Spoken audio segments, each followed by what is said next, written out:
नमस्कार। Railway special सफलता batch में आप सभी का बहुत बहुत स्वागत है। आज बारी है फिर से एक नए टॉपिक की शुरुआत करने की। और आज हम लोग देखेंगे डिवाइजर एंड फैक्टर्स, यानी भाजक और गुणनखंड।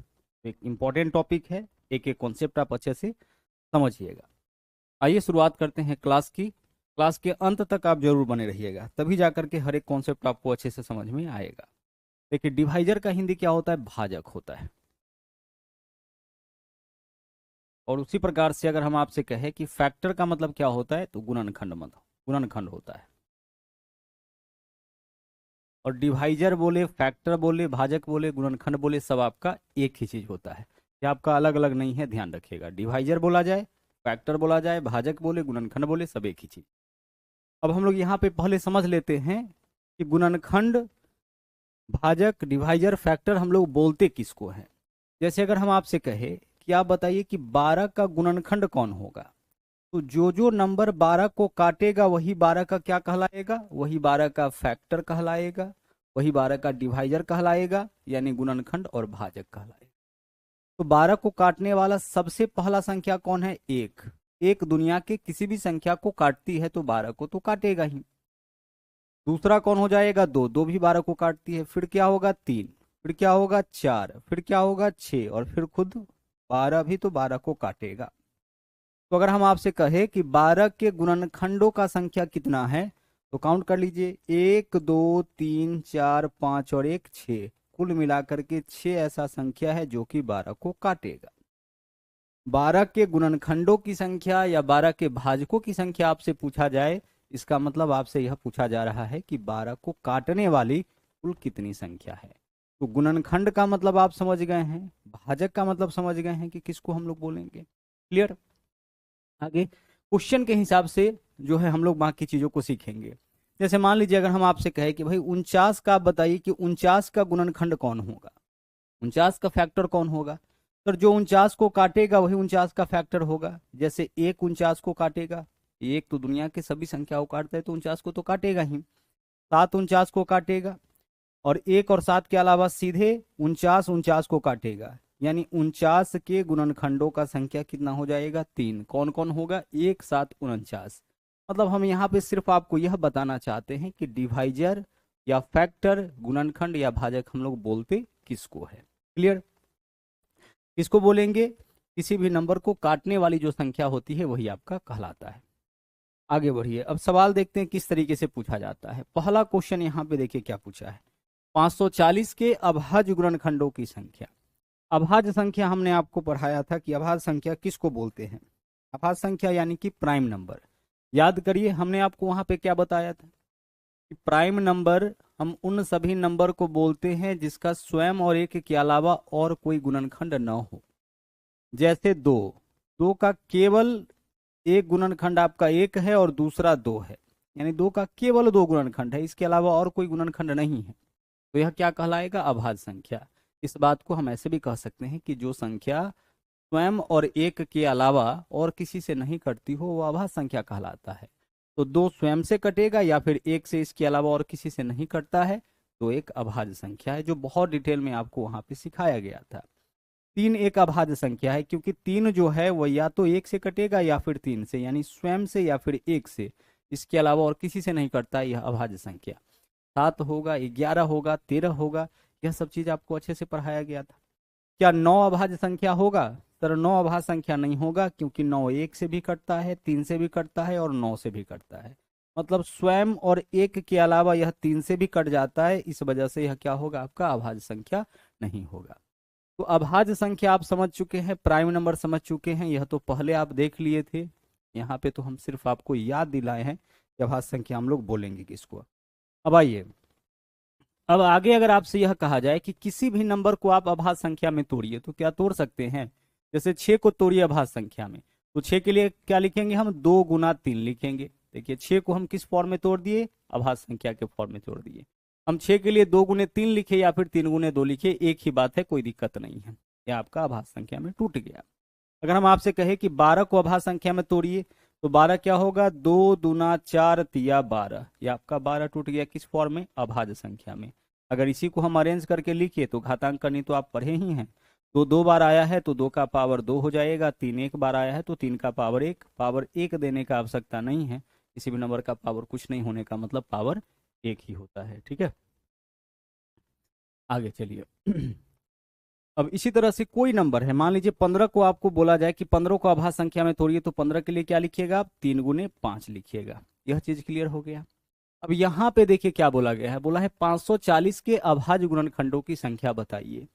आप यहाँ पे हमें देख के बताइए कि 6 के अभाज्य गुणनखंडों का संख्या कितना है, यानी जब हम 6 को तोड़ेंगे तो यह कितने अभाज्य संख्याओं में टूटेगा।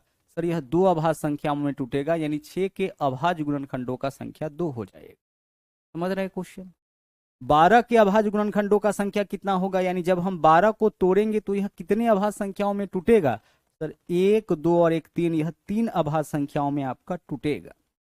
15 को अगर हम तोड़ेंगे, 15 के अभाज्य गुणनखंडों की संख्या कितनी होगी, तो 15 जो है वह कितने अभाज्य संख्याओं में टूटेगा, 2 अभाज्य संख्याओं में, यानी 15 के अभाज्य गुणनखंडों की संख्या 2 होगी। अभाज्य गुणनखंडों की संख्या का मतलब है कि किसी भी संख्या को अभाज्य संख्या में तोड़ने के बाद वह कितने भागों में बटेगा, वही उसके अभाज्य गुणनखंडों की संख्या कहलाती है। अगर हम आपसे कहते कि भाई 36 के अभाज्य गुणनखंडों की संख्या निकालिए, तो आप इस तरीके से इसको तोड़ लेते, क्योंकि डायरेक्ट निकालना हो सकता है कि आपके लिए मुश्किल हो जाए। तो पहले इसको तोड़ेंगे हम, कितना से, 2 से कि 3 से, जिससे मर्जी, 2 से है तो 2 से तोड़ लीजिए, 3 से 3 से, बस इसको आप 4 से नहीं तोड़ सकते। 4 से क्यों नहीं तोड़ेंगे, सर 4 से तो यह नंबर कटता है। भाई 4 से तो यह नंबर कटता है, लेकिन 4 अभाज्य तो नहीं है ना, और इसको अभाज्य संख्या में आपको तोड़ना है, तो हम 4 से नहीं तोड़ेंगे, या तो 2 फिर या 2 से या फिर 3 से, यानी कोई ना कोई अभाज्य संख्या से। तो 2 से तोड़ेंगे 18, फिर इसको 2 से तोड़ेंगे कितना होगा 9, फिर इसको 3 से तोड़ेंगे कितना होगा 3। अब आप बताइए 36 के अभाज्य गुणनखंडों का संख्या कितना हो गया, 4 हो गया। अच्छा, इसको अगर अरेंज करते तो कुछ इस प्रकार से लिखते, 2 कितनी बार आया यहाँ पे, 2 बार, और 3 भी कितनी बार, 3 भी आपका 2 बार आया है।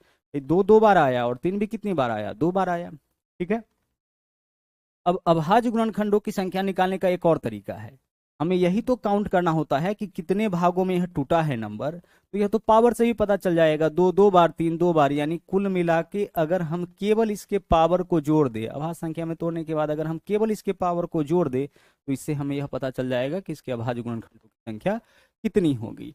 पावर से ही तो पता चलेगा कि यह अभाज्य संख्या कितनी बार आया है और यह वाला अभाज्य संख्या कितनी बार आया है ना। तो 2 2 बार आया है, 3 भी आपका कितनी बार आया है, 3 भी आपका 2 बार आया है, यानी कुल मिला के यह जो है वह 4 अभाज्य संख्याओं में आपका नंबर टूटा है। ठीक है, अगर मान लीजिए कि किसी नंबर को हम तोड़े तो कुछ इस प्रकार से आया, 2 3 बार आ गया, 3 4 बार आ गया, और 7 जो है वह 5 बार आ गया। इसके अभाज्य गुणनखंडों की संख्या निकालने के लिए हम क्या करेंगे, हम सिर्फ सबके पावर को जोड़ देंगे, तो 3 और 4 7 और 5 12, यानी इसके अभाज्य गुणनखंडों की संख्या कितना हो जाएगा 12, क्योंकि 2 कितनी बार होगा 3 बार, 3 कितनी बार होगा 4 बार, 7 कितनी बार होगा 5 बार। हम क्या करेंगे, सिर्फ पावर को जोड़ लेंगे, सिर्फ पावर को जोड़ने से ही अभाज्य गुणनखंडों का संख्या आपका क्या होगा, चल जाए। क्लियर हो रहा है भाई, एक एक बात आप अच्छे से समझो, ताकि एग्जाम में जो है किसी भी तरीके से घुमा के भी क्वेश्चन पूछे तो वहां पे आप कर सको, है ना। ऊपर ऊपर हम लोग को पढ़ के नहीं निकलना है ना, ऊपर ऊपर पढ़ने से क्या होता है, थोड़ा सा भी क्वेश्चन आपका ट्विस्ट किया फिर आपके दिमाग से चीजें निकल जाएंगी। तो थोड़ा समय देना है, एक बार समय देना है, लेकिन ऐसे पढ़ना है कि सभी चीजें जो है आपके दिमाग में अच्छे से सेट हो जाए। तो अभी आप क्या सीखे कि जब भी अभाज्य गुणनखंडों की संख्या हम लोगों से पूछे तो हम संख्या को अभाज्य संख्या में तोड़ लेंगे और वहीं से सीधे अभाज्य संख्या काउंट कर लेंगे, या फिर पावर को हम जोड़ लेंगे। तो आइए 540 के अभाज्य गुणनखंडों की संख्या निकालते हैं। तो 540 को हम तोड़ेंगे अभाज्य संख्या में, तोड़िए। जब 2 से तोड़िएगा 27 का डबल 54 होता है तो 270 हो जाएगा। फिर 2 से तोड़िएगा कितना हो जाएगा आपका 135 हो जाएगा। इसको 3 से लगा लीजिए या 5 से, 3 चौके 12 और 3 पंचे 15। फिर इसको 3 से अगर तोड़ते हैं तो कितना हो जाएगा 15 या 45। फिर अगर आप इसको 300 तोड़ते हैं तो कितना हो जाएगा 5।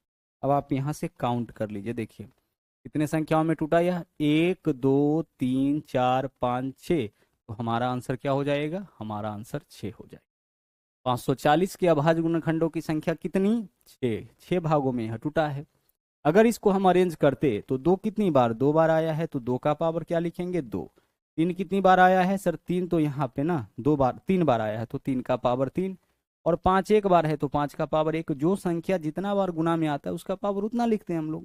540 के लिए 2 गुने 2 गुने 3 गुने 3 गुने 3 गुने 5 तो लिखेंगे ना, तो 2 कितनी बार, 2 बार, 3 कितनी बार, 3 बार, 5 कितनी बार, 1 बार। यह आपका इसका अरेंज फॉर्म हो गया। अब यहां से आप बताइए कि इसके अभाज्य गुणनखंडों की संख्या कितनी होगी। तो हम क्या करेंगे, सिर्फ इसके पावर को जोड़ लेंगे।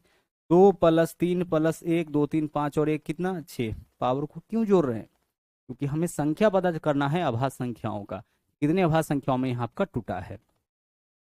तो इस तरीके से पहले क्वेश्चन का आंसर यहाँ पे आ गया, 540 के अभाज्य गुणनखंडों की संख्या कितनी होगी। क्लियर।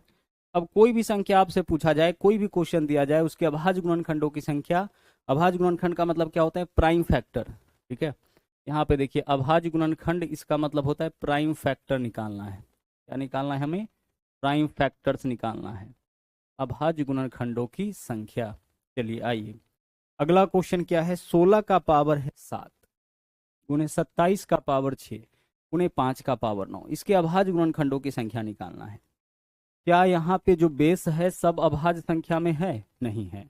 अगर होता तब तो केवल पावर को जोड़ लेते, आंसर आ जाता, लेकिन बेस अभाज्य संख्या में नहीं है। तो सबसे पहले सभी बेस को अभाज्य संख्या में तोड़िए। 16 के लिए क्या लिखिएगा आप, 2 का पावर 4, यह 16 होता है, और इसका होल पावर कितना है 7।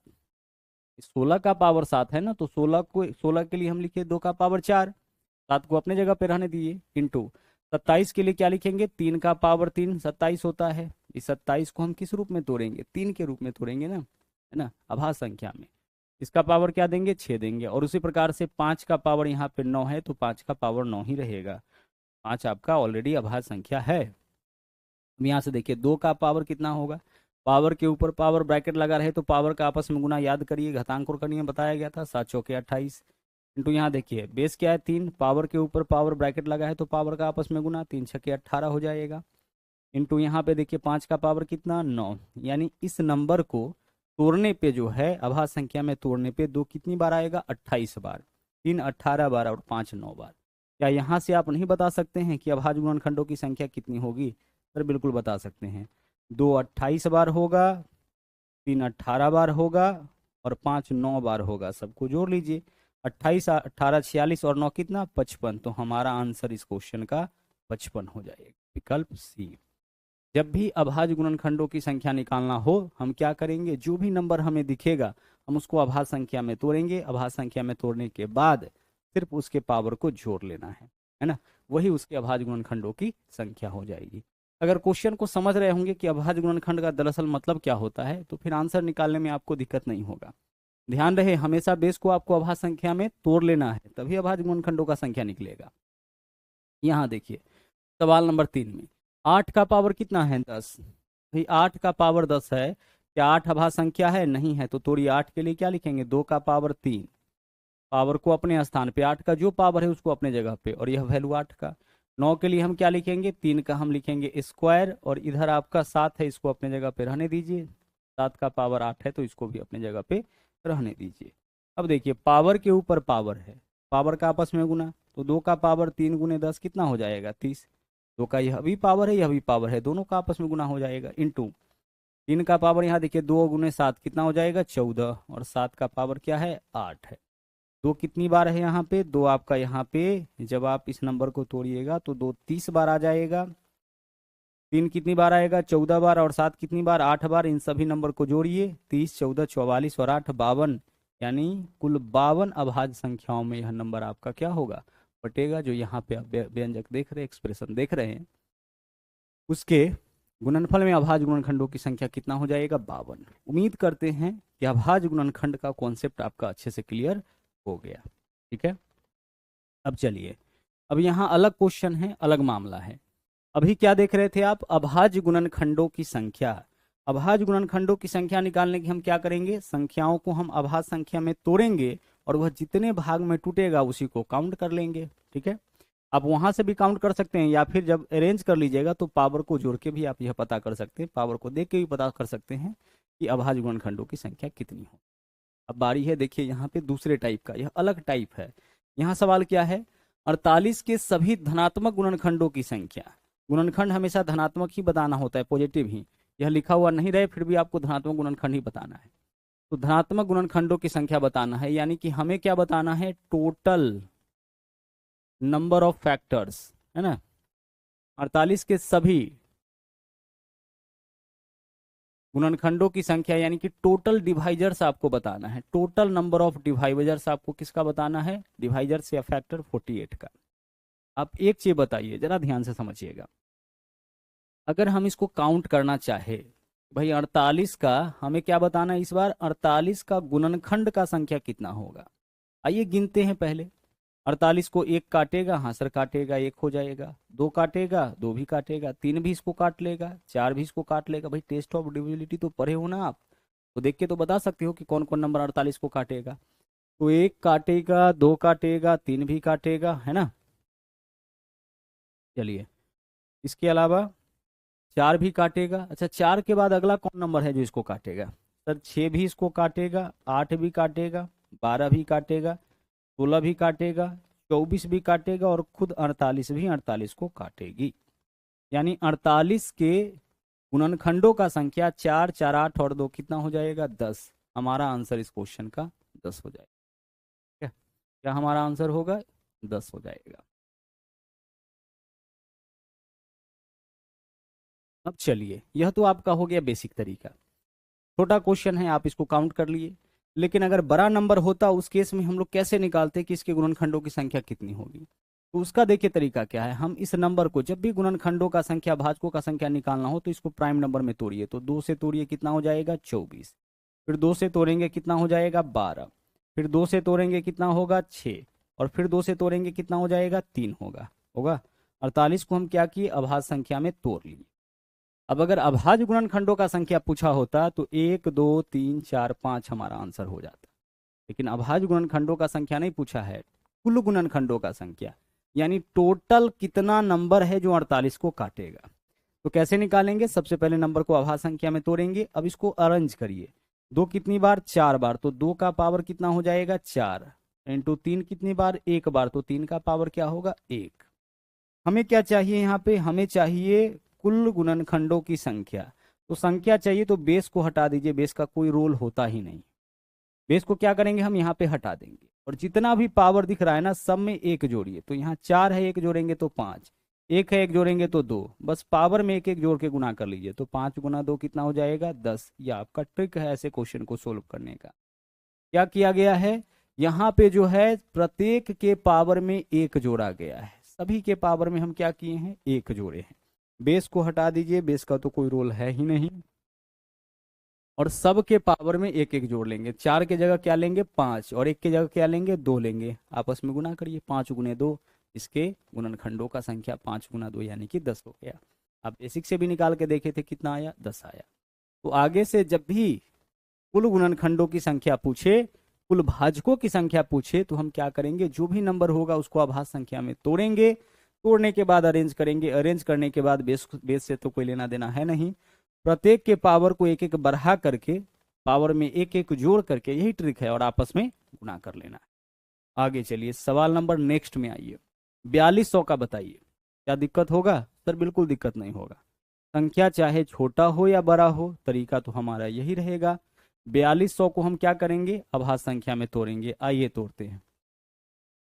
अगर 2 से तोड़िएगा कितना हो जाएगा, 2100 हो जाएगा। अगर इसको 2 से तोड़ते हैं कितना हो जाएगा, 1050 हो जाएगा, आधा करना है ना। फिर 2 से तोड़ते हैं कितना हो जाएगा, 525 हो जाएगा। अच्छा देखिए, अगर दिक्कत आपको हो तो यहीं से आप 5 से भी तोड़ सकते हैं। 5 दिख रहा है, तो 5 एकम 5, भाग नहीं लगेगा, 0 पंचे 25। फिर 5 से इसको तोड़ लीजिए, 5 दूना 10, और 5 एकम 5 हो जाएगा। अब 3 से तोड़िए, 3 सते 21, तोड़ लीजिए। यहाँ पे बस एक बात का ध्यान रखना है कि जो भी नंबर हो सबका सब अभाज्य होना चाहिए। कोई जरूरी नहीं है कि असेंडिंग या डिसेंडिंग ऑर्डर आपको फॉलो करना है, कि पहले 2 रहेगा, फिर 3 रहेगा, फिर 5 रहेगा, फिर 7 रहेगा, कोई जरूरी नहीं है। आप 2 गुने 3 करिए, 3 गुने 2 करिए, एक ही बात है। ध्यान सिर्फ इस बात का रखना है कि केवल और केवल अभाज्य। अगर 4 से नंबर कट रहा है तो आप इसको 4 से मत काट दीजिएगा, 25 से मत काट दीजिएगा। कौन सा नंबर लेना है यहाँ पे हमें, केवल और केवल अभाज्य, प्राइम नंबर। अब देखिए 2 कितनी बार है यहाँ, 3 बार। अरेंज अगर इसको हम करेंगे तो 2 3 बार आया, तो 2 का पावर 3। आगे देख लीजिए, 5 कितनी बार, 2 बार, 5 का पावर 2। 7 कितनी बार, 1 बार, और 3 कितनी बार, 1 बार। 3 1 बार और 7 1 बार। ठीक है, चलिए क्लियर हो गया। यहाँ से हम यह पता लगा लिए कि कौन सा नंबर कितनी बार आया है, 4200 के गुणनखंड में कौन सा नंबर कितनी बार आया। अब हम क्या करेंगे, हमें निकालना है सभी गुणनखंडों की संख्या। यानी कुल भाजकों की संख्या कि 4200 को काटने वाला कितना संख्या है। तो सभी गुणनखंडों का संख्या आपको चाहिए ना, तो बेस को हटा दो ना, बेस का तो कोई रोल ही नहीं है। और सभी के पावर में एक जोड़िए, यहाँ 3 है तो क्या लेंगे, 4 लेंगे। 2 है तो यहाँ 3 लेंगे। यहाँ 1 है तो क्या लेंगे, 2 लेंगे। यहाँ 1 है तो क्या लेंगे, 2 लेंगे। बस गुना कर लीजिए। 4 तिया 12, दूना 24, दूना 48। आंसर आपका क्या होगा, 48। विकल्प ए इस क्वेश्चन का सही आंसर। क्लियर। सभी के पावर में क्या कर रहे हैं हम लोग, एक एक जोड़कर आपस में गुना कर लीजिए। क्लियर हो गया।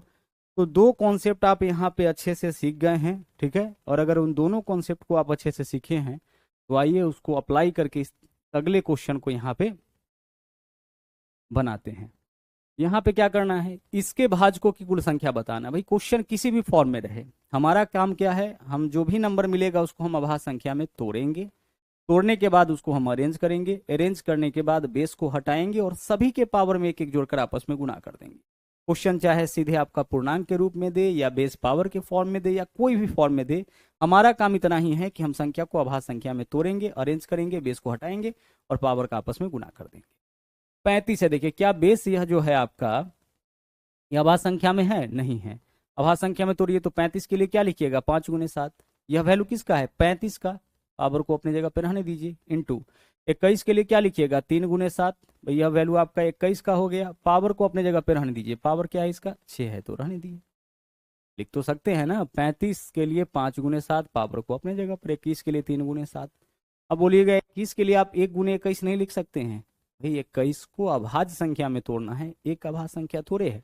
3 गुने 7 लिखे। अब चलिए घातांक करने का आपके पास कॉन्सेप्ट है, आप इस सीधे लिख सकते थे 5 का पावर 5, 7 का पावर 5 होगा। लेकिन चलिए एक स्टेप ले लेते हैं। अब यह पावर दोनों का है तो 5 का भी पावर 5 हो जाएगा, इंटू 7 का भी पावर 5 हो जाएगा। आगे देखिए, इधर देखिए पावर 6 दोनों का है तो 3 का भी पावर 6 होगा और 7 का पावर भी 6 होगा। अब अगर यहां से आप जल्दीबाजी में अपना आंसर निकालने जाइएगा तो आपका आंसर गलत हो जाएगा। अगर बेस को हटा करके और सभी के पावर को आपस में गुना करते हैं तो जो रिजल्ट आएगा वह आपका गलत रिजल्ट आ जाएगा। क्यों गलत रिजल्ट आएगा, क्योंकि आप क्या करिएगा, 5 है तो लिखिएगा 6, यहाँ पे देखिए 5 है तो लिखिएगा 6, फिर आगे देखिए यहाँ 6 है तो क्या लिखिएगा 7, और यहाँ भी 6 है तो क्या लिखिएगा 7, और इन सभी वैल्यू को आपस में गुना करके आप रिजल्ट निकालिएगा। जबकि आपको क्या करना है, सबसे पहले क्या करेंगे, प्राइम नंबर में तोड़ेंगे और तोड़ने के बाद अरेंज भी तो करना है। अरेंज करने का मतलब कि अगर सेम चीज अलग अलग आया है तो उसको इकट्ठा करेंगे। दो अगर एक से ज्यादा बार है, दो का 2 गुने 2 गुने 2 गुने 2 4 बार आया है तो तभी तो लिखते 2 का पावर 4। तो यहां देख लीजिए 5 इस पूरे में एक बार ही आया है, एक ही जगह है। कितनी बार है, 5 बार। तो 5 का पावर 5 यह तो ठीक है, कोई दिक्कत नहीं है। 7 यहां भी है, 7 यहां भी है, तो इसको इकट्ठा तो करोगे ना, अरेंज तो करोगे ना। तो करो आप। 7 कितनी बार, सर यहाँ 5 बार, यहाँ 6 बार, 7 कुल मिला के 11 बार हो जाएगा। और यह समझ में नहीं आ रहा है तो बेस सेम है, गुना में है तो पावर जुटेगा। या अरेंज 7 यहाँ 5 बार, यहाँ 6 बार, यानी 7 कुल मिला के 11 बार यहाँ गुणनफल में आया होगा। फिर देख लीजिए 3 एक ही जगह है, कितनी बार, 6 बार, तो 3 का पावर क्या होगा, 6 होगा। देखिए यहाँ वैल्यू अलग देगा। अब चलिए अब निकालिए आप अपना आंसर। अब हम क्या करेंगे, अब हम यहाँ पे देखिए बेस को काट के हटाएंगे क्योंकि बेस का कोई रोल नहीं। सबके पावर में एक जोड़िए तो 5 के जगह 6, 11 के जगह 12 और 6 के जगह 7, इसका गुना करिए। ठीक है, इधर देखिए 6 36, 36 गुने 49 था। और यहाँ पे क्या है, यहाँ पे आपका 72 गुने 7 है, वैल्यू अलग अलग है। तो 12 छके 72 गुने 7 कितना हो जाएगा आपका, 12 छके 72 है ना, तो 72 गुने यहाँ पे आपका 7 हो जाएगा। तो 7 दूना 14, 4 हासिल 1, 7 सते 49 और 1 50, 504 आपका आंसर हो जाएगा। कितना आंसर होगा, 504। विकल्प डी, विकल्प बी है ना, विकल्प बी आंसर। क्लियर हो रहा है। चलिए, तो हो सकता था कि आप यह मिस्टेक कर जाएं अगर इस तरह का क्वेश्चन आपके सामने पहली बार आए तो इस वजह से यहाँ पे इस बात को भी डिटेल में आपको समझा दिया गया है कि अगर एक से ज़्यादा टाइप का बेस अगर अलग अलग दिखे तो पहला काम आपका क्या है, अरेंज करना। तो अब स्टेप क्या हो गया, जो भी नंबर मिलेगा उसको हम क्या करेंगे, अभाज्य संख्या में तोड़ेंगे। क्वेश्चन अगर बेस पावर के फॉर्म में है कोई बात नहीं, उसको भी अभाज्य संख्या में तोड़ेंगे और उसके बाद हम लोग करेंगे अरेंज। अरेंज करने के बाद बेस का तो कोई रोल है नहीं, सभी के पावर में एक एक जोड़कर आपस में गुना। क्लियर। चलिए, तो इतना आपका क्लियर हो गया। अब बारी है तीसरे और अगले कॉन्सेप्ट की। देखिएगा अब अगला क्या है, बोला है 1800 के सम गुणनखंडों की संख्या क्या होगी। हमें क्या बताना है इस बार, सम गुणनखंडों की संख्या। सम गुणनखंडों की संख्या यानी कि इवन फैक्टर आपको बताना है। क्या बताना है, इवन फैक्टर्स। सम गुणनखंड यानी कि इवन फैक्टर्स आपको बताना है। जैसे देखिए, हमने आपसे क्या कहा कि 48 के अगर सभी गुणनखंडों का संख्या निकालना होगा तो 48 को कौन काटेगा सर, एक काटेगा, इसको दो काटेगा, तीन भी काट लेगा, चार भी काट लेगा, ठीक है, छह भी काटेगा, इसको आठ भी काटेगा, 12 भी काटेगा, 16 भी काटेगा, इसके अलावा 24 भी इसको काटेगा और 48 भी काटेगा। यानी कुल मिला के अगर हम आपसे कहे, हम आपसे क्या कहे कि 48 के सभी गुणनखंडों का संख्या बताइए, टोटल कितना गुणनखंड है, तो आप बोलोगे सर चार, चार आठ और दो 10, 10 गुणनखंड है 48 का। यानी टोटल 10 ऐसा नंबर है जो 48 को काटेगा। अगर हम आपसे पूछे कि 48 के सम गुणनखंडों की संख्या बताइए, यानी इसको काटने वाली कुल कितनी सम संख्याएं हैं, तो 48 को काटने वाली सभी संख्या है ना यहाँ पे, सम गुणनखंड तो केवल सम वाला देखिए, दो, चार, यहाँ पे तो सब है ना पूरा, 6, 8, 12, 16, 24 और 48, कितना हो गया, एक, दो, चार, छः और दो, 8। यानी सम गुणनखंड कितना हो गया इसका, 8। सम गुणनखंडों की संख्या पूछेगा, यानी 48 को काटने वाली वैसी संख्याएं जो कि सम है। 48 को काटने वाली सभी संख्या यहाँ पे लिखा हुआ है। सम गुणनखंड निकालना होगा तो हम विषम वाला छोड़ देंगे, केवल क्या लेंगे, सम। और अगर इसके विषम गुणनखंडों का संख्या पूछे, ऑड पूछे, तो क्या करेंगे, देखिए 48 को काटने वाली सभी संख्या यहाँ पे विषम कौन है, एक तो एक है और एक तीन है, यानी कुल मिला के दो विषम गुणनखंड है यहाँ पे, ऑड फैक्टर, ठीक है। तो आप यहाँ पे समझ चुके होंगे एक चीज कि कुल गुणनखंड, सम गुणनखंड और विषम गुणनखंड में क्या अंतर होता है। कुल गुणनखंड यानी काटने वाली सभी संख्या, सम गुणनखंड यानी कि किसी भी नंबर को काटने वाले इवन नंबर्स, और विषम गुणनखंड यानी कि किसी भी नंबर को काटने वाला और नंबर्स कितना है, ठीक है। तो अगर सभी गुणनखंडों का संख्या 1800 का निकालना होता तो क्या करते आप, सर हम 1800 को ना प्राइम नंबर में तोड़ लेते। तोड़िए, दो से तोड़िए कितना हो जाएगा, 900, दो से तो आधा ही होता है, फिर दो से तोड़िए कितना हो जाएगा, 450, फिर दो से तोड़िए इसको कितना हो जाएगा, 225, फिर आगे इसको हम तीन से तोड़ लेंगे कितना हो जाएगा, 75, फिर इसको तीन से तोड़ेंगे कितना हो जाएगा, 25, और फिर अगर इसको हम पाँच से तोड़ ले तो कितना हो जाएगा, 5 हो जाएगा, होगा। अरेंज तो करना पड़ेगा, तो अरेंज करिए, दो कितनी बार, 3 बार, तो 2 का पावर 3, फिर दो कितनी बार आया यहाँ पे, 3 बार आया, तीन कितनी बार, 2 बार, और 5 कितनी बार, 5 भी यहाँ पे आपका आ गया है 2 बार, ठीक है। आप एक बात बताओ यहाँ पे कि अगर सभी गुणनखंडों का संख्या निकालना होता, टोटल नंबर ऑफ फैक्टर्स पूछा गया होता, तो क्या करते, सभी के पावर में एक एक जोड़कर आपस में गुना, जो भी दिख रहा है ना, 3 के जगह 4 लेते, 2 के जगह 3 लेते, 2 के जगह 3 लेते, आपस में गुना कर लेते। ऐसा करते हैं हम लोग कुल गुणनखंड के केस में। अगर सम गुणनखंड का केस आ जाए ना, ध्यान से समझिएगा, सम गुणनखंड का केस आ जाए तो दो का जो भी पावर होगा, ध्यान रखिएगा जो बोल रहे हैं, दो का जो भी पावर होगा उसको उतना ही लीजिए, इसमें एक मत जोड़िए। दो का पावर 3 है तो 3, 4 है तो 4, 5 है तो 5, 6 है तो 6, जो भी दो का पावर होगा उसको एज इट इज लिखिए। और बाकी सब में जो कर रहे थे, बाकी सब में एक एक जोड़िए, तो दो है तो 3 हो जाएगा, तीन, दो है तो 3 हो जाएगा, बाकी सब जैसे आपका चल रहा था वैसे ही चलेगा। तो 3 तिया 9 तिया 27, इसके सम गुणनखंडों का संख्या कितना होगा, 27। क्वेश्चन क्या है, 1800 के सम गुणनखंडों की संख्या कितनी, आंसर क्या होगा, 28 होगा। समझ पाए क्या किया गया। हमें क्या करना है, अपने कॉपी में नोट्स जरूर लिखिएगा तभी याद रहेगा यह। आपको क्या करना है कि सम गुणनखंडों का संख्या पूछे तो इसके पावर में नहीं जोड़ेंगे, क्या करेंगे, इसके पावर में नहीं जोड़ेंगे, यहां भी हम एक जोड़ेंगे, यहां भी पावर में एक जोड़ेंगे, लेकिन इसके पावर में, दो के पावर में एक आपको नहीं जोड़ना है। इससे आपका सम गुणनखंडों का संख्या निकलता है, यह आपका ट्रिक है। सीधे काउंट करना तो बहुत मुश्किल है कि 1800 को काटने वाला कौन कौन नंबर है जो सम है। तो यह आपका तरीका है, संख्या को अभाज्य संख्या में तोड़ दिए, तोड़ने के बाद अरेंज किए, अरेंज करने के बाद दो का पावर जो होगा उसको एज इट इज लेना है, दो का जो पावर होगा उसको हम लेंगे, एक मत जोड़िएगा, बाकी सभी में एक एक जोड़कर आपस में गुणा कर लीजिए। यह क्या हो गया आपका, यह आपका सम हो गया। ठीक है, काटने वाली कुल कितनी सम संख्याएं। अच्छा, मान लीजिए इसके विषम गुणनखंडों का संख्या पूछ दिया होता तो हम क्या करते।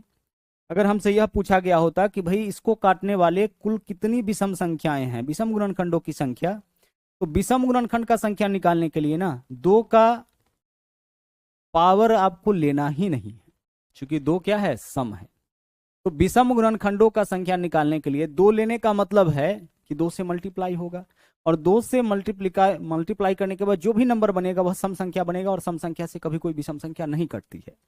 तो इस वजह से विषम गुणनखंड अगर आपको निकालना होगा ना, तो दो का पावर आपको लेना ही नहीं है, जो भी पावर है उसको इग्नोर मारिए, छोड़ दीजिए, और बाकी सभी में एक जोड़िए। तो दो और एक कितना हो जाएगा, तीन, और दो और एक कितना हो जाएगा, तीन, तीन गुना तीन कितना, नौ, यानी कि विषम गुणनखंडों का संख्या नौ।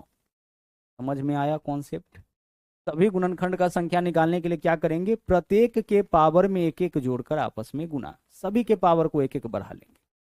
लेकिन सम गुणनखंडों की संख्या निकालने के लिए दो का पावर जो होगा उसको एज इट इज लेना है, बाकी सभी के पावर में एक एक जोड़कर आपस में गुना करेंगे। और विषम गुणनखंडों का संख्या निकालने के लिए दो का पावर जो भी हो उसको छोड़ देना है, बाकी सबका लेना है। दो का पावर जो भी होगा उसको पूरा इग्नोर मारिए, छोड़ दीजिए, क्योंकि विषम गुणनखंड आप निकालने चले हैं, और बाकी सभी के पावर में एक एक जोड़कर आपस में गुणा करेंगे। इससे विषम गुणनखंडों की संख्या आपका निकलेगा। आइए अगला सवाल है, 3300 के सभी विषम गुणनखंडों की संख्या बताइए। हमें क्या बताना है इस बार, ऑड फैक्टर्स बताना है, किसका, 3300 का। तो आइए सबसे पहले इसको अभाज्य संख्या में तोड़िए। जैसे ही क्वेश्चन में गुणनखंड दिखे ना, इस ड्यूटी पे आप लग जाइए। क्या ड्यूटी है आपका, इसको अभाज्य संख्या में तोड़ने का। आइए तोड़ते हैं। चलिए सबसे पहले किसी भी नंबर से तोड़ सकते हैं। आइए हम 11 से ही पहले तोड़ लेते हैं, 11 या 33। देखिए आसान हो गया डाटा। चलिए फिर 5 से तोड़ लेते हैं। 5 से तोड़ेंगे, 5 6 के 30, 60 हो जाएगा। फिर 5 से तोड़ेंगे, 12 पंचे 60, 12 हो जाएगा। चलिए अब 3 से तोड़ लेते हैं, 3 चौके 12 हो जाएगा। अब 2 से तोड़ेंगे, 2 दूना 4। कोई जरूरी थोड़े है कि पहले आप 2 से शुरू करके इसको लंबा खींचते जाइए, जहां से आपको आसान लगे। बस ध्यान रखिएगा कि जिससे आप तोड़ रहे हैं ना वो आपका अभाज्य संख्या होना चाहिए। ठीक है, जिससे आप इसको तोड़ रहे हैं वह क्या होना चाहिए, वो आपका अभाज्य संख्या होना चाहिए। बस इस बात का आपको ध्यान रखना है। क्लियर। तो यहाँ पे हम 3300 को अभाज्य संख्या में तोड़ लिए। ठीक है, अब अभाज्य संख्या में तोड़ने के बाद क्या करते हैं, अरेंज करते हैं। अरेंज करिए। 11 कितनी बार आया है, 2 से ही शुरू कर लेते हैं। 2 कितनी बार आया है, 2 बार, तो 2 का पावर 2। 3 कितनी बार आया है, 3 एक बार, तो 3 का पावर 1। 5 कितनी बार आया है, सर 5 भी तो 2 बार आया है, तो 5 का पावर 2। और 11 कितनी बार, 11 भी एक बार आया है, तो 11 का पावर 1। पावर क्या दर्शाता है कि कोई भी नंबर गुना में कितनी बार है। 2 2 बार, 2 का पावर 2। 3 एक बार, 3 का पावर 1। 5 2 बार, 5 का पावर 2। 11 एक बार, 11 का पावर 1। अब अगर आपसे सभी गुणनखंड का संख्या पूछा गया होता ना, तो आप सभी के पावर में एक एक जोड़कर आपस में गुना करते। अगर टोटल निकालना होता फैक्टर तो क्या करते, 2 के बदले 3 लेते, 1 के बदले यहाँ 2 लेते, यहाँ भी आप 3 लेते, और यहाँ पे आप 2 लेते। कितना हो जाएगा, 3 दूना 6 त्रिक 18 दूना 36। टोटल गुणनखंड इसका 36। हमें क्या बताना है इस क्वेश्चन में, अच्छा सम गुणनखंड का संख्या निकालना होता तो क्या करते आप, इस सम गुणनखंड का यानी इवन निकालना होता तो क्या करते, 2 का जो पावर है वही लेंगे। 2 का पावर 2 है तो 2 ही लेंगे, बाकी सभी के पावर में एक जोड़ेंगे। 1 है तो 2 2 हो जाएगा, 2 है तो 3 हो जाएगा, 1 है तो 2 हो जाएगा। गुना करिए, क्या वैल्यू आता है, 2 दूना 4 या 12 दूना 24। ठीक है, हमें क्या निकालना है इस बार, विषम गुणनखंडों की संख्या। यह क्वेश्चन है आपका, ऑड फैक्टर्स हमें चाहिए। क्या चाहिए इसका, total number of odd factors, विषम गुणनखंडों की संख्या। तो विषम गुणनखंडों की संख्या, यही क्वेश्चन है आपका। यह तो आपको हम बता दिए हैं, यही क्वेश्चन है आपका। क्या बताना है, विषम गुणनखंडों की संख्या। तो हम क्या करेंगे, विषम गुणनखंड का संख्या निकालने के लिए 2 का जो पावर है उसको लेना ही नहीं है, मतलब 2 का ना तो बेस लेंगे ना ही पावर लेंगे, इसको छोड़ दीजिए। बाकी सभी में एक जोड़िए, तो 1 है तो 2 हो जाएगा, 2 है तो 3 हो जाएगा, और यहाँ पे 1 है तो 2 हो जाएगा। 3 दूना 6 दूना कितना, 12, यानी इसके विषम गुणनखंडों का संख्या 12 हो जाएगा। क्लियर हो रहा है, हर एक चीज आपका। टोटल पूछे, सभी के पावर में एक एक जोड़कर आपस में गुना। सम गुणनखंड पूछे, केवल 2 वाला के पावर में, सम गुणनखंड पूछे 2 वाला का पावर लेंगे, उसमें एक जोड़ेंगे नहीं, आपस में गुना। और विषम गुणनखंडों का संख्या पूछे, 2 का पावर लेना ही नहीं है, बाकी सभी में एक एक जोड़कर आपस में गुना, यानी एक एक जोड़कर आपस में गुना तो हर हाल में होगा ही। यहाँ देखिए, यहाँ इसके कितने गुणक सम है, यानी सम गुणनखंडों की संख्या बताना है। क्या बताना है? Total number of even factors, सम गुणनखंडों की संख्या हमें बताना है। किसका? यहाँ जो नंबर दिया गया है उसका। आप बताइए, क्या जो बेस है सब अभाज्य संख्या में है? हाँ सर है। तो अभाज्य संख्या में है तो क्या करेंगे, 2 का जो पावर है वैसे ही लीजिए। तो 2 का पावर 8 है तो 8 ही लेंगे। बाकी सब में एक जोड़िए। यहाँ पे देखिए पावर 2 है तो 3, यहाँ पे पावर देख लीजिए 5 है तो क्या होगा 6, 8 तरीके 24 छके 144 आपके क्वेश्चन का आंसर, यानी कि विकल्प डी।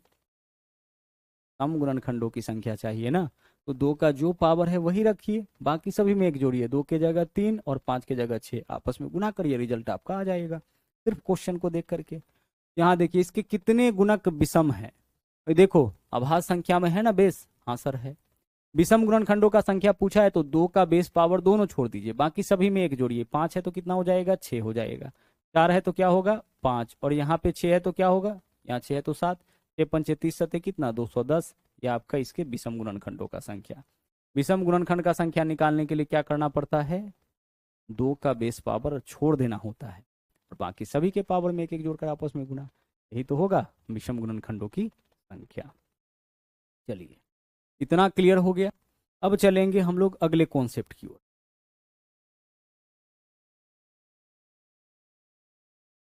यह भी इंपॉर्टेंट क्वेश्चन है और पिछले कुछ वर्ष से यहां से भी सवाल आपका पूछा जाने लगा है। 256 के कितने गुणनखंड पूर्ण वर्ग है? अब यह क्या मामला है? पूर्ण वर्ग नंबर आप समझते हैं, जो संख्या किसी के वर्ग करने पे आता हो। जैसे 1 पूर्ण वर्ग संख्या है क्योंकि 1 जो है 1 के स्क्वायर करने पे आता है। 4 पूर्ण वर्ग संख्या है क्योंकि 4 2 के स्क्वायर करने पे आता है। 9 पूर्ण वर्ग संख्या है क्योंकि 9 3 के स्क्वायर करने पे आता है। 16 पूर्ण वर्ग संख्या है क्योंकि 16 4 के स्क्वायर करने पे आता है। तो हम आपको स्क्वायर रूट क्यूब रूट पढ़ाए हैं, वहाँ पे यह बताए हैं कि पूर्ण वर्ग संख्या किसको बोलते हैं, या किसी नंबर को पूर्ण वर्ग हम लोग बना कैसे सकते हैं, क्या जोड़े क्या घटाए, किससे गुना करें किससे भाग करें, हर चीज़ आप देखे थे। तो पूर्ण वर्ग संख्या आप अच्छे से पहचानते हैं, जो नंबर किसी के स्क्वायर करने पे आता है। अब अगर हम आपसे पूछे कि भाई आप बताओ कि 12 को काटने वाली ऐसी कितनी संख्याएं हैं जो पूर्ण वर्ग है, तो आप बोलोगे सर 12 को 1 काटता है, 2 काटता है, 3 भी काटता है, इसको 4 भी काट लेता है, 6 भी काटता है और 12 भी काटता है। इसमें से एक तो पूर्ण वर्ग है क्योंकि 1 के स्क्वायर करने पे आता है, यह पूर्ण वर्ग नहीं है, यह भी नहीं है। 4 भी पूर्ण वर्ग है, यह भी पूर्ण वर्ग नहीं है, 12 भी पूर्ण वर्ग आपका नहीं है। यानी 12 को काटने वाला कितना संख्या जो पूर्ण वर्ग है? तो आपका जवाब होगा सर 2 ही संख्या है जो कि आपका पूर्ण वर्ग है। एक तो 1 है, दूसरा 3 है। 12 को काटने वाला 2 ही नंबर है जो कि पूर्ण वर्ग है। कौन है? एक तो आपका 1 है और दूसरा नंबर कौन है? 3 है। अब बड़े क्वेश्चन पर इस चीज को कैसे निकाले, तो आइए इस बात को समझते हैं। क्वेश्चन में गुणनखंड लगा हुआ है तो आपका एक ड्यूटी तो पहले यही हो जाता है कि इसको प्राइम नंबर में तोड़िए। 2 से तोड़िए, 2 से तोड़िएगा तो आधा 128 होगा, फिर 2 से तोड़िए तो 64, फिर 2 से इसको तोड़ेंगे तो 32 हो जाएगा, फिर 2 से इसको तोड़ेंगे तो 16 होगा, फिर 2 से इसको तोड़ेंगे तो 8 होगा, फिर 2 से इसको तोड़ेंगे तो 4 होगा, और फिर 2 से इसको तोड़ेंगे तो 2 होगा। अब इसका चलेगा अरेंजमेंट।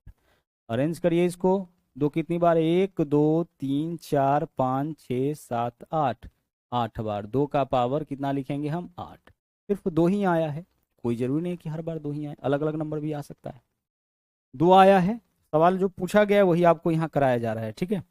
2 का पावर 8। अब हम कैसे निकाले इसके कितने गुणनखंड पूर्ण वर्ग हैं? तो आप एक बात बताइए कि जो नंबर पूर्ण वर्ग होता है वो किस तरीके से आता है। जैसे कोई भी नंबर अगर हम एक्स लिए, बेस एक्स लिए, तो एक्स का पावर अगर आप 0 रखिएगा ना तो जो वैल्यू आएगा वह पूर्ण वर्ग होगा। फिर अब पावर 1 रखने पे नहीं, अब पावर 2 रखिएगा तो जो नंबर आएगा वह पूर्ण वर्ग। फिर पावर 4 रखिएगा, फिर पावर 6 रखिएगा। कहने का मतलब कि किसी भी बेस का पावर अगर सम रखते हैं ना तब जो नंबर आएगा वह पूर्ण वर्ग होगा। आइए रख के देखते हैं। देखिए 2 का पावर आप 0 रख के देखिए, जो नंबर आएगा वह पूर्ण वर्ग होगा, 1 आएगा। 2 का पावर 2 रखिए, जो नंबर आएगा वह पूर्ण वर्ग होगा, देखिए कितना? 4। लेकिन 2 का पावर 3 रखने पर जो नंबर आता है ना वह आपका पूर्ण वर्ग आपका नहीं होता है, परफेक्ट स्क्वायर नहीं होता है। 3 का पावर देखिए 0 रखिएगा, जो नंबर आएगा पूर्ण वर्ग। 3 का पावर 2 रखिए, जो नंबर आएगा पूर्ण वर्ग। 3 का पावर 4 रखिए, जो नंबर आएगा पूर्ण वर्ग। 3 का पावर 6 रखिए, जो नंबर आएगा पूर्ण वर्ग। देख लीजिए ये आपका 1 होगा, ये आपका 9 होगा, ये आपका 81 होगा, ये आपका कितना हो जाएगा, 3 तिया 9 तिया 27 तिया 81 तिया, 3 तिया 9 तिया 27 तिया 81 तिया 243 तिया 729 हो जाएगा यह आपका, यही तो होगा, यह भी आपका पूर्ण वर्ग।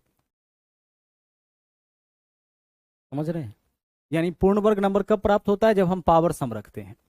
अब यहां बताइए कि 2 का पावर 8 तक पहुंचने के लिए अगर हम शुरुआत करें कि भाई इसमें कौन कौन हमें पूर्ण वर्ग संख्या मिल सकता है, तो 8 तक जाने के लिए सबसे पहले 2 का पावर 0 मिलेगा, ठीक है। फिर क्या मिलेगा, 2 का पावर 2 मिलेगा, फिर 2 का पावर क्या मिलेगा 4, फिर 2 का पावर क्या मिलेगा 6, फिर क्या मिलेगा 2 का पावर 8। यह सब नंबर हमें यहाँ पे मिलेगा जब हम 2 का पावर 8 तक पहुंचना चाहेंगे। मिलेगा 2 का पावर 0, 2, 4, 8, 4, 6 और 8। अच्छा, पावर सम ही क्यों ले रहे हैं, क्योंकि पावर सम रखने पर ही पूर्ण वर्ग संख्या आता है। अब देखिए इससे आपका एग्जैक्टली यह भी पता चल जाएगा कि वैसा नंबर कौन कौन है जो 256 को काटेगा और पूर्ण वर्ग है। तो 2 का पावर 0, किसी भी नंबर का पावर 0 1 होता है, एक एक काटता है 256 को, पूर्ण वर्ग है। हमें यही तो खोजना था, इसको काटने वाला ऐसा कितना संख्या है जो पूर्ण वर्ग, तो एक। अच्छा, 2 का स्क्वायर क्या होता है 4, 4 भी इसको काटेगा और पूर्ण वर्ग है। 2 का पावर 4 कितना होता है 16, 16 भी इसको काटेगा और पूर्ण वर्ग है। 2 का पावर 6 कितना हो जाएगा 64, 64 भी इसको काटेगा और पूर्ण वर्ग है। 2 का पावर 8 कितना होता है 256, 256 भी इसको काटेगा, 256 को 256 भी काटेगा और यह भी पूर्ण वर्ग है। तो आप बताइए कि 256 को काटने वाला कितना संख्या है जो पूर्ण वर्ग, 1 2 3 4 5। तो हमारा आंसर यहाँ पे 5 हो जाएगा। हम ऐसे वैल्यू नहीं निकालेंगे, 2 का पावर 8 आया, यहीं पे हम अपना आंसर चुन लेंगे, 1 2 3 4 5 अंगुली पे, पावर 0 2 4 6 8। अच्छा, मान लीजिए यहाँ पे 2 का पावर अगर 13 होता तो कितना नंबर आता सर, 2 का पावर 13 यानी एक तो 2 का पावर 0, 2 का पावर 2, 2 का पावर 4, ठीक है, 2 का पावर 6, 2 का पावर 8, 2 का पावर 10 और फिर 2 का पावर 12। और आगे बढ़ते क्या, नहीं 2 13 बार ही आया है तो 2 के पावर 12 तक ही आप इसको लिख सकते हैं। यानी कुल मिला के 3 3 6 और 1 7, 2 के पावर 13 के वैसे गुणनखंड जो कि पूर्ण वर्ग होगा, वैसी संख्या है ना, जो इसको काटेगा और वह पूर्ण वर्ग होगा, इसका संख्या कितना हो जाएगा 3 3 6 और 1 7। तो कभी कभी ऐसे भी सवाल पूछ देता है कि इसको काटने वाला जितना भी पूर्ण वर्ग संख्या उसको जोड़िए, तो यही सब तो है, अगर जोड़ना पड़े तो जोड़ लीजिए। अगर बोले कि इसका योगफल क्या होगा, तो यही तो नंबर दिख रहा है जो इसको काटेगा, जोड़ना है तो क्या करना है, जोड़ लेंगे। क्लियर, इतना क्लियर हुआ। अब चलिए, अगर मान लीजिए कि क्वेश्चन को सोल्व करने पे ऐसे आ जाए, 2 का पावर यहाँ पे इस तरीके से आ जाए 2 का पावर 4 और 3 का पावर यहाँ पे आ जाए 6, ठीक है, और इसके अलावा 7 का पावर आ जाए 5। अब बताइए, कोई नंबर ऐसा तो हो सकता है जिसको हम तोड़ेंगे तो इस तरह से आएगा, हर बार तो एक ही बेस नहीं आएगा, अलग अलग बेस भी आ सकता है। यह पूछा गया क्वेश्चन है, लेकिन इस तरह से भी तो क्वेश्चन आ सकता है कि बेस आपका अलग अलग आ जाए नंबर को तोड़ने के बाद। उस केस में क्या करेंगे, तो हम इसके लिए काउंट करेंगे कि यह कितना पूर्ण वर्ग संख्या दे देगा। 2 का पावर 0, 2 का पावर 2, 2 का पावर 4, यह 3 पूर्ण वर्ग संख्या देगा। यह कितना दे देगा, 3 का पावर 0, 3 का पावर 2, 3 का पावर 4, 3 का पावर 6, यानी यह 4 पूर्ण वर्ग संख्या दे देगा। और यह कितना देगा, 7 का पावर 0, 7 का पावर 2, 7 का पावर 4, या 7 का पावर 6 भी होगा, नहीं, यह आपका 3 पूर्ण वर्ग संख्या दे देगा। 7 के पावर 5 से पहले ही ना रुकना पड़ेगा, तो 7 का पावर 0 2 4 5 तो आपका पूर्ण वर्ग होता नहीं है। अब बस इन सबको आपस में आपको गुना कर लेना है, तो 3 चौके 12 तिया 36, यानी यह जो नंबर है ना, इसको काटने वाला कुल 36 ऐसा संख्या होगा जो कि पूर्ण वर्ग होगा। यह आपका ट्रिक हो गया। क्या करना है, यह कितना पूर्ण वर्ग दे देगा 3, यह कितना 4, यह कितना 3, सबको गुना कर लीजिए 36। यहाँ एक ही बेस है तो सीधे हम लोग काउंट कर लेंगे, लेकिन जब बेस एक से ज्यादा आ जाए तो सबका निकालेंगे कि यह 3 देगा, यह 4 देगा, यह 3 देगा, सबको गुना कर लीजिए, कुल मिलाकर के आपका कितना हो जाएगा 36। क्योंकि फिर जब इसका गुना करेंगे तो वहां भी एक निकलेगा, फिर इसका गुना करेंगे वहां भी एक निकलेगा, तो अलग अलग आपको काउंट नहीं करना है, डायरेक्ट ऐसे आंसर निकाल लेना है। क्लियर, चलिए आगे बढ़ते हैं।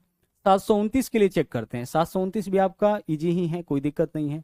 729 को तोड़िए भाज्य संख्या में, तो यह कितना से टूटेगा 3 से, 3 दूना 6, 1 3 चौके 12, 3 तिया 9। फिर आप इसको 3 से तोड़िएगा तो 81 हो जाएगा, फिर 3 से इसको तोड़िएगा तो 27 हो जाएगा, फिर अगर आप इसको 3 से तोड़ते हैं तो 9 हो जाएगा, और फिर अगर आप इसको 3 से तोड़ते हैं तो 3 हो जाएगा। बताइए 3 कितनी बार, 1 2 3 4 5 6, तीन कितनी बार आ गया यहाँ पे? 6 बार, तो 3 का पावर 6 लिखेंगे। 3 का पावर 6 अगर आप लिखे हैं तो आप बताइए कि कितना पूर्ण वर्ग संख्या यह बना देगा? तो सर एक तो 3 का पावर 0, फिर 3 का पावर 2, फिर 3 का पावर 4 और फिर 3 का पावर 6, यानी कुल मिला के 1 2 3 4। तो हमारा आंसर क्या हो जाएगा? हमारा आंसर हो जाएगा 4। यानी इसको काटने वाला कुल कितना संख्या जो पूर्ण वर्ग होगा? 4 है। पावर 6 है ना, तो 0 2 4 6 यहीं तक तो हमें जाना है। आगे बढ़िए, अगला सवाल देखिए। 3600 के ऐसे कितने गुणनखंड है जो पूर्ण वर्ग है? 3600 को हम प्राइम नंबर में तो तोड़ेंगे ही। तोड़ लीजिए, 3600 को 2 से तोड़िएगा कितना हो जाएगा? 1800। फिर 2 से तोड़िएगा कितना हो जाएगा? 900। फिर इसको 2 से तोड़िए कितना हो जाएगा आपका? 450। ठीक है। फिर 2 से तोड़िएगा कितना हो जाएगा? 225। फिर आप इसको 3 से लगा लीजिए 75। फिर 3 से इसको लगाइए 25। और फिर 5 से इसको तोड़िए कितना हो जाएगा? 5 5 25। अरेंजमेंट भी तो चलेगा ना। दो कितनी बार यहाँ पे? 4 बार, तो 2 का पावर कितना लिखेंगे हम? 4 लिखेंगे। इंटू 3 कितनी बार है देखिए जरा। 3 यहाँ पे देखिए, 1 2 2 बार, 3 का पावर 2 भी तो लिखेंगे, और 5 भी 2 बार है तो 5 का पावर 2 भी रहेगा। ठीक है, चलिए यहाँ पे देखिए, 2 3 2 4 बार है ना, 3 2 बार, 5 2 बार।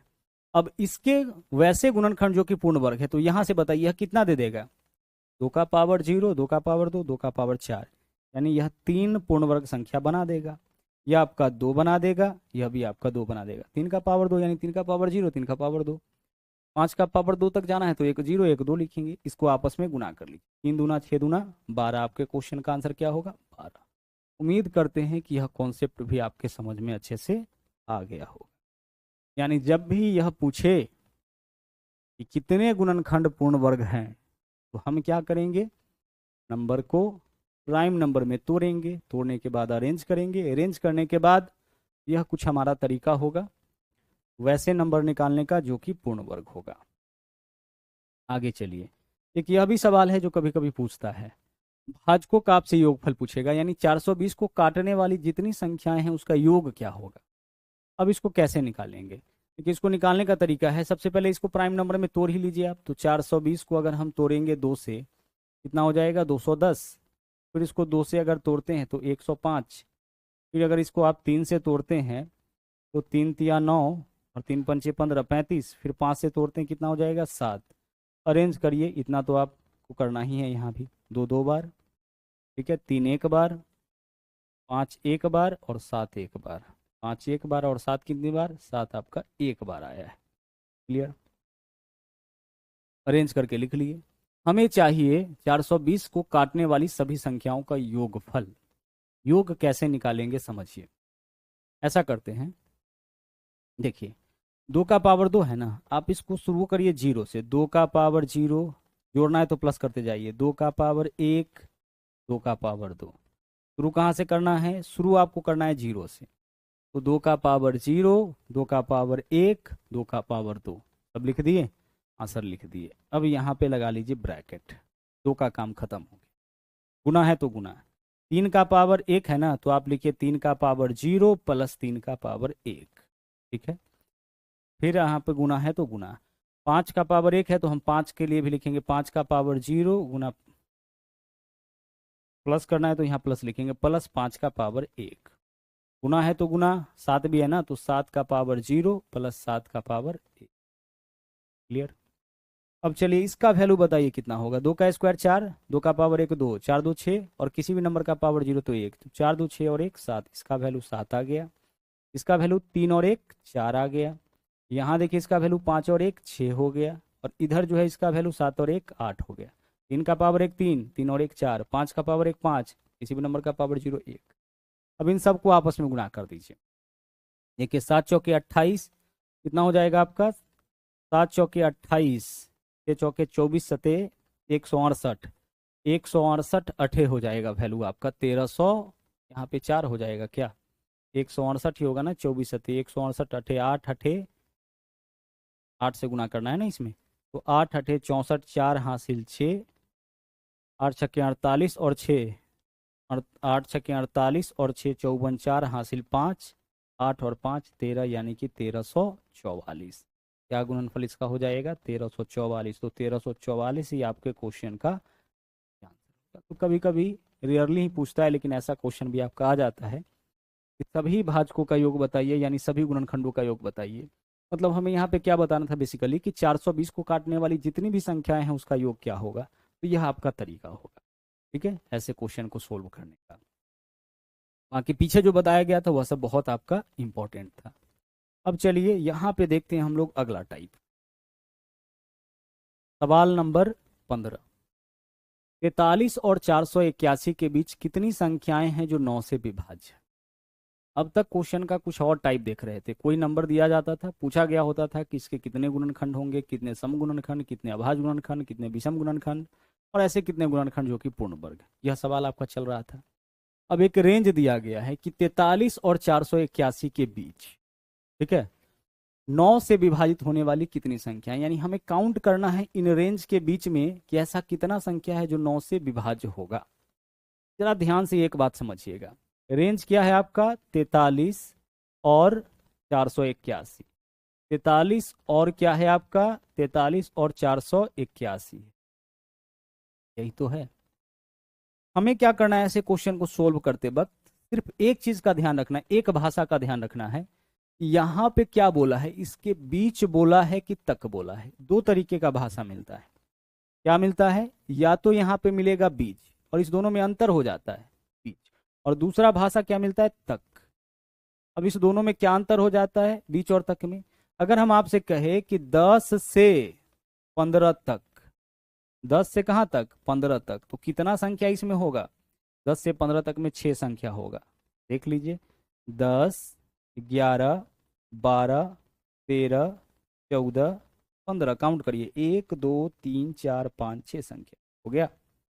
और अगर हम आपसे कहें 10 और 15 के बीच, अब कितना संख्या होगा 10 और 15 के बीच, यानी इसके बीच में ही आपको रहना है।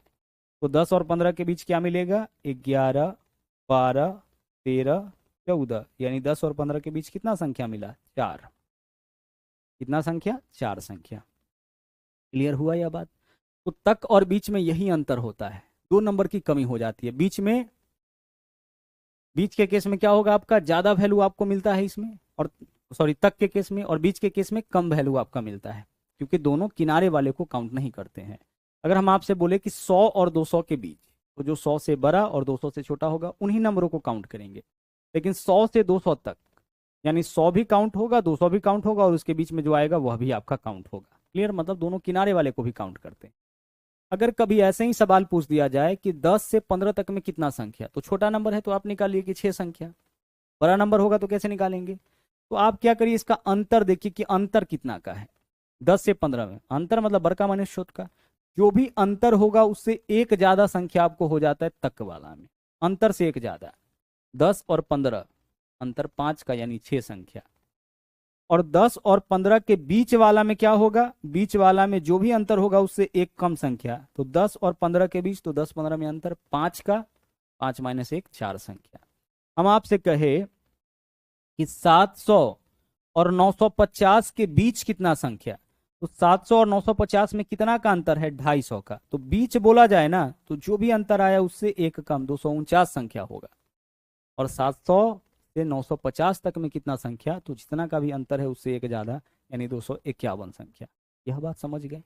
तो बीच और तक में यह आपका अंतर होता है, ठीक है। तो यह भाषा आपको मिलेगा, या तो बीच मिलेगा या फिर तक मिलेगा, ठीक है। हमें क्या करना है कि अगर क्वेश्चन में बीच बोला जाए ना, तो जो भी बाद वाला वैल्यू होगा, कौन सा, जो भी बाद वाला वैल्यू होगा उसमें से एक कम कर लीजिएगा। आप बोलिएगा सर यह क्या मामला है, बाद वाला में से एक कम। भाई 481 के बीच में ही रहना है, तो कहाँ तक जाना है 480 तक ही तो जाना है, तो एक कम इसमें से कर लीजिएगा। बीच बोला जाए तो क्या करेंगे, इसके पहले ही रुकेंगे, यानी 480 पे रुक जाएंगे, एक कम कर लेंगे। और अगर तक बोला ना, तो पहले वाला में से एक कम कर लीजिएगा। कहां से एक कम करिएगा, जो पहले वाला डाटा आपका होगा उसमें से एक कम कर लीजिएगा। बहुत ही इंपॉर्टेंट बात आपको बता रहे हैं। बाद वाला में से एक कम कब करना है, जब क्वेश्चन में बोला जाए बीच, इतना और इतना के बीच, 700 और 800 के बीच, 800 और 900 के बीच, 700 और 1000 के बीच, बीच बोला जाए बाद वाला में से एक कम कर लीजिएगा। और तक बोला जाए मतलब 481 तक जाना है, तो आप इसमें से नहीं करिए, पहले वाला में से ही एक कम कर लीजिए। यानी अपने दिमाग में एक चीज को बिठाइए कि दोनों जो रेंज होगा उसमें से किसी ना किसी में से हमें एक कम करना ही है। या तो हम पहले वाला में से एक कम कर ले या बाद वाला में से एक कम कर ले। अब कब पहले वाला में से एक कम करेंगे और कब बाद वाला में से? तो तक बोलेगा तो अंतिम तक जाएंगे, यानी तक के केस में हम पहले वाला में से ही एक कम कर लेंगे। और बीच बोलेगा यानी अंतिम का जो नंबर होगा उसके बीच में ही रहना है, तो अंतिम वाला में से एक कम। तक बोलेगा तो बाद वाला में से, और तक बोलेगा तो पहले वाला में से एक कम, बाद बोलेगा तो, है ना, बीच बोलेगा तो बाद वाला में से एक कम। अब आइए क्वेश्चन पे इसको अप्लाई करके देखते हैं, तब चीजें समझ में जो है आपको अच्छे से आएगा।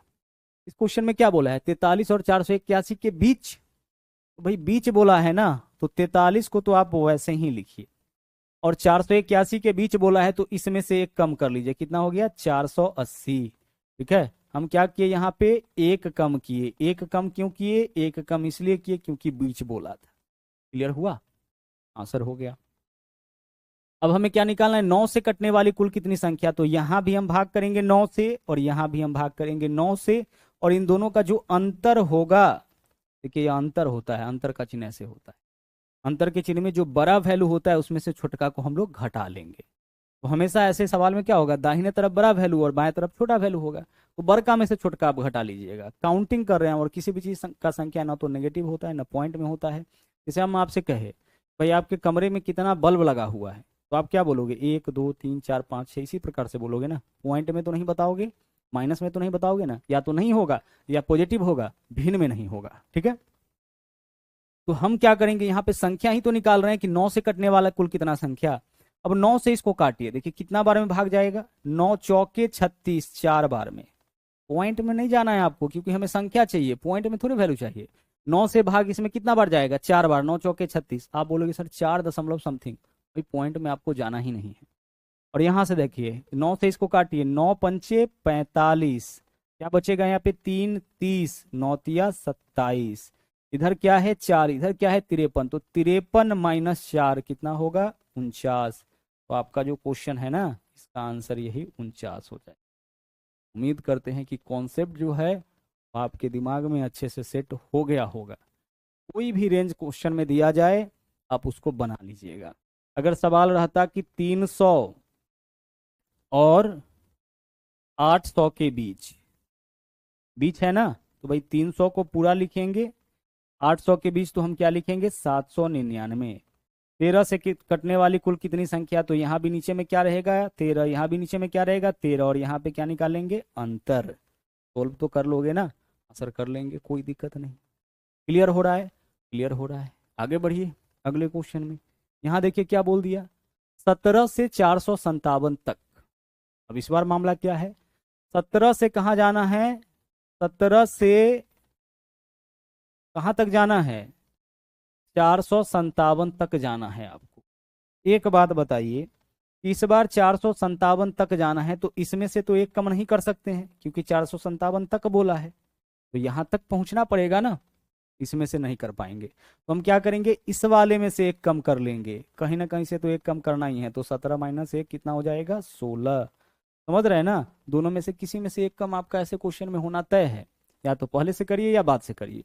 बीच बोले तो बाद से, हम ऐसे सोचेंगे ना कि बीच मतलब इसके पहले ही रखना है, तो इधर से एक कम। और तक मतलब यहां तक आना है, तो अब इसमें से कम नहीं कर सकते हैं, तो फिर पहले वाला में से कर लो आप। कितना हो गया, अब कितना से, 5 और 3 से, तो 5 और 3 से कहने का मतलब है कि 15 से कटने वाली कुल कितना संख्या ये हमें बताना है। तो नीचे में दोनों जगह 15, और इसका क्या करेंगे, अंतर। क्या बोला है, 5 और 3 से। भाई कोई संख्या 5 और 3 दोनों से कब कटेगा, कोई नंबर 5 और 3 दोनों से तभी कटता है जब वो आपका 5 और 3 के एलसीएम यानी कि 15 से कटती हो। कोई भी नंबर आप लीजिए, अगर कोई संख्या 5 और 3 दोनों से कटता हो, 5 और 3 दोनों से कटने वाला संख्या कौन है, 15 है, फिर कौन है 30 है, फिर कौन है 45 है, यानी 5 और 3 दोनों से कटने वाला संख्या वही होगा जो 5 और 3 का एलसीएम से कटेगा, मतलब 15 से कटेगा। एक से ज्यादा नंबर से चेक करना हो ना, तो हम उसके एलसीएम से चेक करेंगे।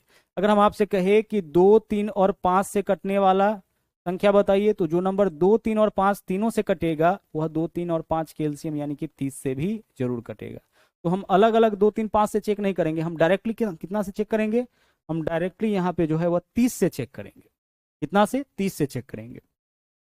तो जब भी एक से अधिक नंबर से चेक करना होगा तो उनके एलसीएम से आपको चेक करना है। तो सवाल कभी कभी ऐसे दे देगा, एक से अधिक नंबर दे देगा, तो वहां आप कंफ्यूज मत होइएगा। तो 5 और 3 दोनों से विभाज्य, भाई जो भी नंबर 5 और 3 दोनों से विभाज्य होगा वह 15 से विभाज्य होगा। एलसीएम आप पढ़े हैं, वहां पे यह बात बताया गया, जो नंबर 5 3 दोनों से कटेगा वह पक्का 15 से कटेगा। तो हमें दरअसल निकालना है 15 से कटने वाली कुल कितनी संख्या है। अब 15 से इसको काटिए, कितना बार में जाएगा? यह सिर्फ एक बार। 15 से इसको काटिए, कितना बार जाएगा? 15 तिया 45, एक नंबर बचा हुआ है तो उसमें तो भाग लगेगा नहीं, तो एक जीरो तो डालोगे आप नंबर के बदले। तो 30 माइनस 1 क्या आंसर हो जाएगा? आंसर इस क्वेश्चन का 29 होगा। यानी विकल्प बी यहाँ पे जो है आपका एकदम सही आंसर बन रहा है। क्लियर हो रहा है? विकल्प बी आपका यहाँ पे क्या होगा? सही आंसर होगा। अब चलिए अगले क्वेश्चन में। अब सवाल ऐसे पूछा जाने लगा, भाई 3 अंकों की ऐसी कितनी संख्याएं हैं जो 7 से विभाज्य? आप बताओ कि 3 अंक का संख्या शुरू कहां से होता है? सर 3 अंक का संख्या शुरू होता है 100 से और खत्म कहां पे होता है? 999 तक। तो क्या आपका सवाल 100 से 999 तक नहीं हो गया? हाँ सर, हो तो गया। तो जब सवाल में यह क्लियर है, जब सवाल में रेंज आपका क्लियर हो गया कि कहां से कहां तक, तो फिर क्या दिक्कत है? तो कोई दिक्कत नहीं है। यही चीज तो क्लियर नहीं हो रहा था कि 3 अंक का संख्या, 3 अंक का संख्या शुरू कहां से होता है? 99 तक 2 अंक, 100 से 3 अंक, और संख्या 3 अंक का कहां तक? 999 तक। जैसे ही 999 में एक जोड़िएगा 10,000, 4 अंक का हो गया।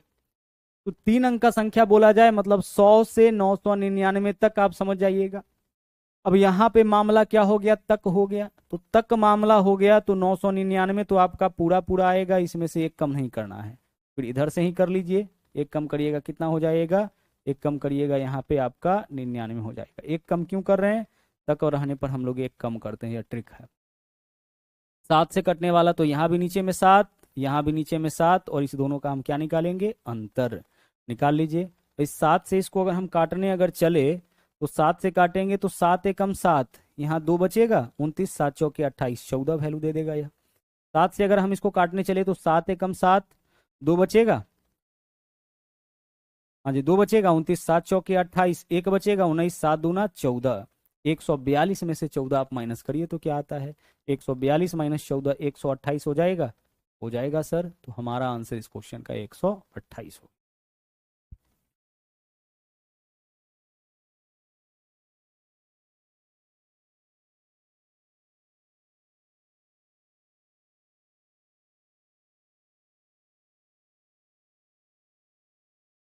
क्लियर? बहुत अच्छे अच्छे कॉन्सेप्ट आज के क्लास में भी आप सीख रहे हैं।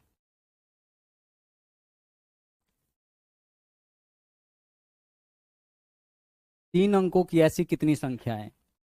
मतलब क्वेश्चन में हमें रेंज दे दिया 100 से 999 तक। आगे बढ़िए। यहाँ देखिए तो क्या बोला, 1 से 430 तक में ऐसी कितनी संख्याएं जो 7 और 11 दोनों से विभाज्य? अब 1 से 430 तक बोला है, तो 430 1 से कहां तक है? 430 तक है। ठीक है भाई। तो तक बोला है तो 430 को तो हम पूरा लिखेंगे, और इसमें से एक घटा लेंगे तो इधर क्या हो जाएगा? आपका रेंज 0 हो जाएगा। होगा। हमें चाहिए 7 और 11, मतलब 77 से कटने वाली संख्या। तो यहां भी नीचे में 77 और यहां भी नीचे में 77, और यहाँ क्या रहेगा? अंतर।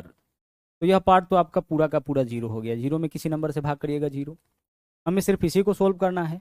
तो 77 से 430 में भाग करिए तो कितना बार में जाएगा? 7 छक्के 42, 420 ज्यादा हो जाएगा, 7 पंचे 35। 77 से अगर आप इसको काटिएगा सिर्फ 5 बार इसका पहाड़ आ जाएगा। हमें यही तो देखना है ना, एग्जैक्टली थोड़े काटना है। 6 बार अगर करते हैं तो 7 छक्के 42, 420, 7 छक्के 42, मतलब 70 का पहाड़ा अगर आप 6 बार पढ़ते हैं तो 420, और फिर 7 छक्के 42, 420 में 42 जुड़ेगा, इससे ज्यादा वैल्यू आ जाएगा। तो 5 बार में ही हम इसको कर सकते हैं, यानी हमारा आंसर क्या होगा? 5। अब एक चीज देखिए, अगर शुरू 1 से हो ना तो फिर इस रेंज का तो कोई मतलब नहीं है। शुरू अगर 1 से हो जाए तो इस रेंज का कोई मतलब नहीं है। फिर हम सीधे क्या करेंगे? सीधे हम लोग यहाँ पे जो आखिरी वाला रेंज है, जैसे 433 तक, तो सीधे 433 लिखेंगे। 7 और 11 से, यानी 77 से कटने वाली कुल कितनी संख्या है? सीधे इसको सोल्व करेंगे और आंसर हम लोग यहाँ पे निकालेंगे। कितना हो जाएगा? 5। अगर आपसे हम कहें 1 से 100 तक, तो 1 से 100 तक कहने का मतलब सीधे आपको 100 तक लिखना है। 19 से कटने वाली कुल कितनी संख्या, नीचे में 19, 19 का पहाड़ा कितना बार जाएगा, 5 बार, हमारा आंसर क्या होगा 5। 200 तक, 200 तक में 19 से कटने वाली कुल कितनी संख्या है, तो 200 बट्टा 19 लिखेंगे। 19 दहाई 190, कितना आंसर आ जाएगा आपका 10 आ जाएगा। तो अगर 1 से 200 बोला जाए तो केवल हम 200 लिखेंगे, 1 से 100 बोला जाए इस तरीके से तो केवल हम क्या करेंगे 100 लिख के भी अपना काम चला सकते हैं डायरेक्ट। इतना आपका एग्जैक्टली क्लियर हो गया। अब एक चीज और यहाँ पे हम बताना आपको चाहेंगे, आइए लगे हाथ इसको भी सीख लीजिए आप। जैसे देखिए, अगर यह पूछ देता ना, सवाल अभी क्या आया था आपका कि 43 और 481 के बीच में कितनी संख्याएं हैं जो 9 से विभाज्य है। अगर यह पूछ देता इस रेंज के बीच में ऐसी कितनी संख्याएं हैं जो 9 से विभाज्य नहीं है, तब क्या करते। भाई 9 से विभाज्य संख्या कितना है यह तो पता है हमें। अगर यह पूछ दिया होता कि 9 से विभाज्य नहीं होने वाली कितनी संख्या, तो हम क्या करेंगे, टोटल संख्या निकालेंगे, टोटल कितना संख्या है इसके बीच में, इस रेंज तक में, और उसमें से 9 से विभाज्य होने वाला जितना संख्या है उसको घटा लेंगे, वही जो होगा वह आपका 9 से नहीं विभाज्य होने वाला संख्या। हम क्या करेंगे, हम 43 और 481 के बीच में जितना संख्या होगा सब निकाल लेंगे कि टोटल इतना संख्या इस बीच में। 10 से 15 के बीच में 6 संख्या है, 6 में से कितना कट रहा है उसको हटा लीजिए, बाकी जो बचेगा वो नहीं कटेगा। उसी तरह से 43 और 481 के बीच कितना संख्या, तो कैसे निकालिएगा, 481 और 43 में डिफरेंस कितना का है, निकालिए ना यहाँ से, 11 में से 3 माइनस करिएगा कितना होगा, 11 में से 3 माइनस करिएगा 8 हो जाएगा, और 7 में से 4 माइनस करिएगा 3 होगा, और यहाँ पे आपका क्या है 4 है तो 4, 438। क्लियर। यहाँ पे क्या है आपका 481 और 43 के बीच में अंतर कितना का, 438 का। तो अंतर जितना का आता है ना, अंतर आ गया आपका इतना का, जितना का अंतर आता है बीच के केस में उससे एक कम संख्या होता है। तो यहाँ पे देखिए 438 है ना, तो 43 और 481 के बीच में मात्र 437 ही संख्या होगा। तो टोटल 437 संख्या में से 49 अगर हम माइनस कर लेते हैं तो शेष जो बचेगा वो 9 से आपका विभाज्य नहीं होगा। तो 37 हटाएंगे तो 12 बचेगा, यानी 388। तो 388 ऐसा संख्या होगा जो 9 से विभाज्य नहीं होगा। क्या होगा, जो 9 से विभाज्य नहीं होगा। यह बात समझ गए होंगे। यह चीज जो आपको हम समझाना चाह रहे हैं क्या क्लियर हुआ है। हम क्या किए, अगर मान लीजिए यह पूछ दिया जाए कि 9 से कटने वाला संख्या तो आप निकालिए, नहीं कटने वाला संख्या कितना होगा, तो पहले तो हम यह निकालेंगे कि 9 से कटने वाला संख्या कितना है 49। फिर हम क्या करेंगे कि यहाँ इन दोनों रेंज के बीच में टोटल कितना संख्या निकालेंगे। तो टोटल संख्या निकालने का भी आपको तरीका बताए थे ना, अंतर कितना का है 438 का, बीच बोला है यानी 437 संख्या होगा। तो टोटल 437 संख्या यहाँ इसके और इसके बीच है, इसमें से मात्र 49 है जो इनसे कट रहा है, तो शेष जो बचेगा इनसे नहीं कटेगा। ठीक उसी प्रकार से यहाँ देखिए 17 से 457 तक में, तो आप बताइए एक बात कि 17 से 457 तक में डिफरेंस कितना का हो जाएगा सर, 457 माइनस 17 कितना का डिफरेंस होगा, 457 माइनस 17 यानी कि 440 का।